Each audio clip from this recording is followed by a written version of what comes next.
Well, let me just say this. I don't think it's a quick fix. I know that there are books out there that say you can get self-esteem in 30 days. You can get self-esteem in 90 days. Well, yeah, okay. But, you look at the people who think that and you see how they behave. So I'm a believer that self-esteem is something that happens over time.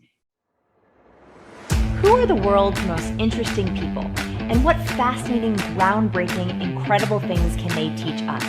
In this new series, I leave our Science of People lab to interview my favorite authors, experts, and celebrities for them to share their best people hacks, social skills, and stories. And let me tell you, they have some juicy tips. This is a new series I'm calling The World's Most Interesting People. Hello, YouTube friends. I am so excited today. We're going to be talking about Esteemable Acts, and I am so thrilled to have Francine Ward on the channel. Francine Ward is a lawyer, speaker, and author of the amazing book, Esteemable Acts. She's a graduate of Georgetown University Law and a leader in the American Bar Association's Intellectual Property Law section. She's a respected lawyer, teacher, and thought leader, and we are so lucky to have her. Welcome, Francine. Hi, Vanessa.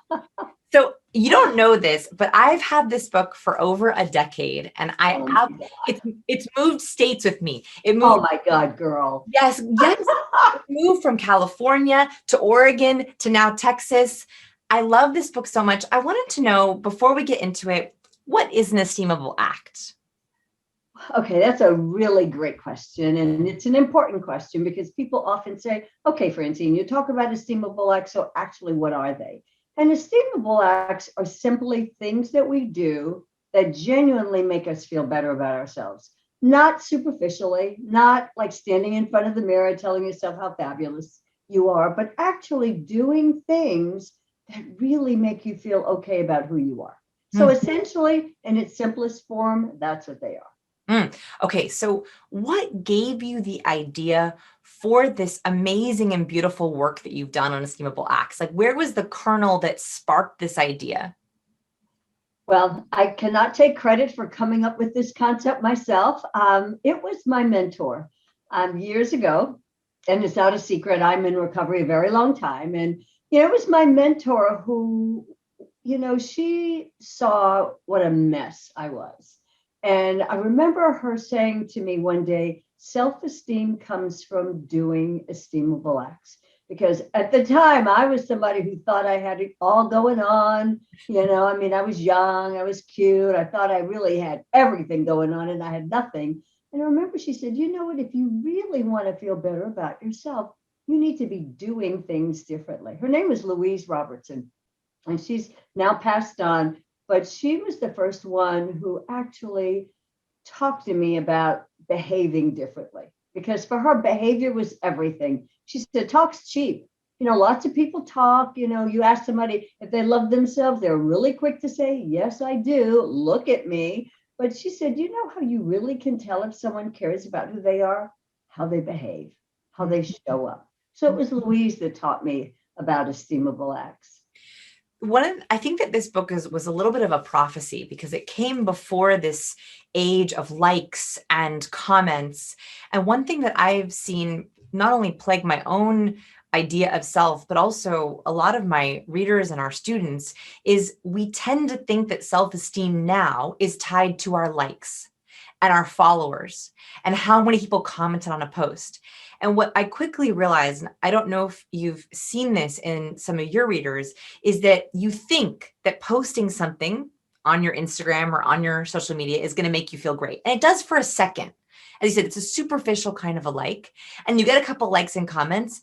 And then not only do you not feel great after the fact, you actually end up feeling worse. Are you seeing that social media has changed the definition of esteemable acts? Do people think that posting on social media is an esteemable act? I think social media actually has changed everything. And I think people, you just brought up the idea of likes and how people think the more likes they have, the more people that love them. Well, but then the downside of that is then when people say bad things about you, then people get really torn up, which really in and of itself tells you that you cannot rely on social media to tell you who you are. And yet so often we do. I think social media generally, I think we've placed way too much reliance on it as a tool for establishing how we feel about ourselves. I believe sometimes if you fail at something that you've gone for and didn't get it, you get up, you dust yourself off, and you do it again. That's the esteemable act. So, I have a very different concept than a lot of people generally as to how you build self-esteem. Yeah. I wanted to know, okay, we have people listening, and what is like the baby step for them if they want to begin to work on the internal, the deep level of self-esteem? Where do they begin? What's their kind of starting, the starting line? Where should they start? Well, let me just say this. I don't think it's a quick fix. I know that there are books out there that say you can get self-esteem in 30 days. You can get self-esteem in 90 days. Well, yeah, okay. But, you look at the people who think that and you see how they behave. So I'm a believer that self-esteem is something that happens over time. It happens because we constantly are putting one foot in front of the other, doing those small things that make us feel good about ourselves. For example, it might be taking care of your health. That might be the first thing. There are lots of things that we can do, but that might be a place to start. How do I take care of my health? Am I someone who, if I'm not doing well, do I say, I'm not going to go to a doctor? I don't want to go see a doctor. Do I refuse to get screenings? I think taking care of my health, however I'm doing that, is important. I'm not pouring a lot of sugar in my body. I will tell you, last year I did. And I hadn't had sweets in 4 years. Last year, I had a lot of loss last year. My mom died of COVID. My husband passed away right before COVID. So I gave myself permission to eat sweets last year. But I will tell you, at the beginning of this year, I got back on the horse. And I said, there's no way I'm going to pour that stuff down my body. So little things when it comes to taking care of our bodies, taking care of my finance. Do I spend more than I can afford to spend? Now, of course, last year was a very different situation because, during COVID, a lot of people, we were out of work and, we had to make do. But outside of COVID, how do I manage my money? I believe the way I manage my money is the way I manage my life. It's about making some different choices. Sometimes, like, for example, here in California, there are a lot of, even over last year, a lot of people just thought COVID was a hoax and they refused to wear masks. They didn't want to do this. They didn't want to do that. Okay, well, I got to choose who I wanted to be with. Or if I wanted to be with anybody, they could do what they want. But you know what? I'm a responsible adult today and I care about myself. So I got to make some different choices. So it's all kinds of things, all kinds of little things that we can start doing. So there's a couple of things I would love for everyone watching to make note of. One is you asked a very important question at the very beginning, which is, what things do you do that make you feel internally, that make you feel good about yourself? That is a very critical list to make. And these can be very small things or very big things. But after this video, I want you to take a few moments and just dreamstorm a little bit. What are the things that you do actively that make you feel strong, capable, independent, positive? And also think about this for every area of your life. So Francine just mentioned self-care, right? Health, physical health. You mentioned financial health. You mentioned social health, the kind of people you're spending time with. You can also talk about professional health. And so ask yourself, health. Yes, spiritual health, exactly. So can you think of the 4 or 5 areas of your life and think about specific things you can do? I love the questions that you have on page 14, and I wanted to share them with everyone. So I love these questions, and I want to read them for everyone at home. We're going to put them in the video so you can write these down as a way to start to trigger what you can begin to do for yourself as your esteemable acts. First question, page 14. What do you value? By the way, Francine, as we go through these questions, when you think about value, how did that question change you? Were there things that you realized, I value this and I want to hold on to it closely, that surprised you? Actually, there were things that I thought I valued that I realized I didn't. And then there were things I didn't think I valued, and today I do. Great example. I never thought that I valued education. I mean, I'm a high school dropout. And so education was never important. Today, for me, education is critical. Even as a lawyer, I take more continuing legal education credits than I even need to. Some of the things I thought I valued that I don't today, other people's opinion of me constantly dictated how I behaved, what I did. I'm not going to tell you today that I don't care about what people think. I know there's sometimes you'll hear people say, what people think of me is none of my business. Well, I'm not going to go that far. I think, I wear makeup, so I obviously think something about what you think of me. Right. However, I don't give it the same measure, the same importance that I used to as I was growing up. So making different choices. So a little bonus question there is not only what do you value, but what's something that you used to value that you no longer do, right? That's a little bonus question there. Next one, and I love this idea. What is your personal mission statement? I think everyone should do this. I think you should do this with your children. I think you should do this with your partner. I think you should do this with your business partners. My husband and I had a whole discussion when I was preparing for this interview about our personal mission statements. And it was such a beautiful discussion because we were able to decide not support each other's, but also make sure that we were challenging each other and pushing each other to hit that mission statement. Francine, do you talk to the people in your life about their personal mission statements, or is that private? Well, it's not private.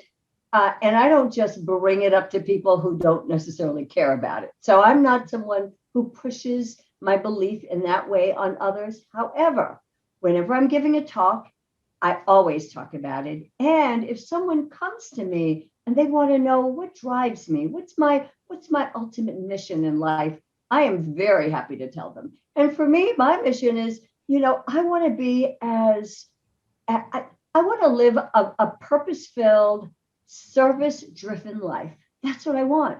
I want to take care of myself, but I also want to take care of others. Not to the extent where I'm a caretaker per se, but I want to be there for other people. I want to be of service to me and to you. So everyone listening, if you're willing to share your personal mission statement in the comments below, I would love to hear it. My personal mission statement, after much discussion with my family and my team, is to help people be the best version of themselves through our content, through our videos, through my books, helping my daughter, helping my husband. If I can help people be the best version of themselves, it's a good day, it's a good week, it's a good month. So that was extremely helpful for me. So I want to thank you for that exercise. And I hope if you're watching and you're willing to share it, I'd love to hear it. Okay. 3 more questions that you share is, what is your passion in life? What are your talents? And how would you spend your money? So I would love to just talk. My last big topic here is, I think that finding your passion and being willing to invest in your passion and your talent is an incredibly important aspect of self-esteem. It's a great esteemable act. What do people do who are watching and they don't know their passion? They don't know their talent. Where do they start? Well, I think a good place to start might be taking a piece of paper, a pen and a piece of paper, and just maybe first going into meditation. Now, let me just say, I know people get scared when they hear the word meditation. All it means is being quiet. That's all. Being still, being quiet. And maybe having some soft music to kind of help you think some things through. But that's the first thing. I'd get into a place where I'm just still and quiet. And then with that pen and paper, I would just start jotting down without editing, because you're the only one that's going to see it. Start jotting down words that first you think apply to you. And then words that you think you would want to apply to you. And then words you think might apply to you. So I would just start writing those words down. Again, don't edit, because sometimes when we start to edit, when we think, oh my God, so-and-so is going to see this, I can't say that. No. You're the only one that's going to see it. Just jot down. It's sort of like a stream of consciousness. Just start jotting down words. And I think after that process, after you've really been honest with yourself, and that's the key, being courageous. And I must say, courage to me is not about not being afraid. It's not an absence of fear. Courage is a willingness to be afraid, but do something anyway.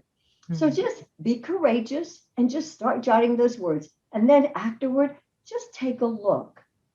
And I wouldn't take a look right away. I'd let the word sit maybe for a day or two, but go back and see the connections. See if there are words that actually connect with one another. That's going to be the beginning of how you see your passion. That's it. The words that start to show up, like for me, service constantly shows up for me. Courage constantly shows up. A love of learning, friendships, health. The things that I value are the things that show up for me in terms of what I'm passionate about. I hope that people listening are beginning to feel like some puzzle pieces are coming together. This video right now, what you are watching right now, is hopefully the start of beginning to activate some esteemable acts, of being purposeful with how you spend your time.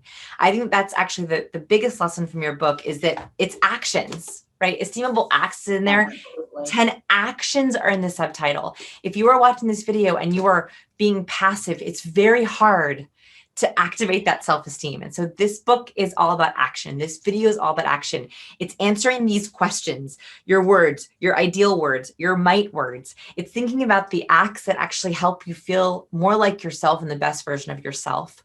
Francine, do you have any parting words of wisdom for anyone watching? Sometimes I have people say to me, okay, Francine, I hear what you're saying. You talk about this stuff. Okay, I get it. But what is it that actually has helped you get from A to B? What, if you had to tell me one thing, what would that be? And honestly, to me, it's always going to be my willingness to be uncomfortable. See, I believe ultimately that's what all of this is about. I don't make safe choices anymore. Making safe choices keeps me comfortable, but it keeps me stuck. So I think what I would just share with your viewers is be willing to be uncomfortable. Step outside of your comfort zone. Do something that you might really, really want to do, but you've been afraid to do it for whatever the reason. Afraid of failure, afraid of looking stupid, afraid of being found out, afraid of not knowing all the answers. Take a risk. Try something new. Learn a new skill. Take a course. Decide you're going to go someplace you've always wanted to go, but you've been afraid to go. Do something that enables you to step outside of your comfort zone. I can assure you, if you are really willing to do that, really willing, you will find on the other side, you like yourself just a little bit more. That's how it starts. One baby step at a time, then it'll give you the courage to do something else, maybe even run a race. But do something. Step outside of your comfort zone. Oh, with those brilliant words of wisdom, I hope you have a lot of extra homework after this video. If you feel courageous enough to put your personal mission statement in the comments below, I would love to read them. I read all those comments. I want to thank you for watching, but mostly, Francine, I want to thank you for joining us today. Thank you. Thanks. Yay! Bye, everyone. Don't forget to check out all of these goodies.